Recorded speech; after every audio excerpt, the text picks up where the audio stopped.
Sir আমরা দেখতে পেলাম যে আপনারা এখানে ট্রাক সহ একজনকে আটক করেছেন, সে বিষয়ে জানতে চাইব ঘটনাটা কী হয়েছিল স্যার। আজকে একটা গোপন খবরের ভিত্তিতে আমরা এই কৃষ্ণপুর এলাকাতে আমরা পুলিশ একজনকে মানে ড্রাগস ব্যবসায়ী একজন তাকে আমরা ধরতে সক্ষম হয়েছি এবং তার কাছে একটা ব্যাগ পাওয়া গেছে।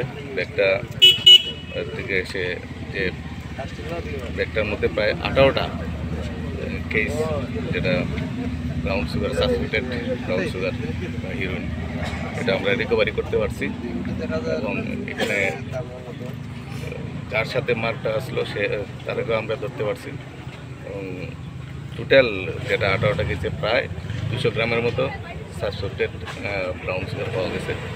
এটা আমরা এখন আইনগতভাবে লফুল অ্যাকশন আমরা নিতেছি। এরপর অবশ্যই একটা স্পেসিফিক কেস নেওয়া হইব ধর্মনগর থানাতে এবং তার এগেইনস্টে আমরা আইনগত ব্যবস্থা নিচ্ছি। পাশাপাশি তার সাথে এই ব্যবসার সাথে কে কে জড়িত আছে এটাও আমরা খতিয়ে দেখার জন্য এবং আমরা বাইর করতে পারি কিনা আমরা চেষ্টা করতেছি এবং কার কাছে বেচতে আসছিল এবং কার কাছ থেকে আনছি এইগুলো আমরা অবশ্যই আমরা তাকে পুলিশ রিমান্ডে অবশ্যই আমরা তাকে নিয়ে এসে বার করার চেষ্টা করতেছি।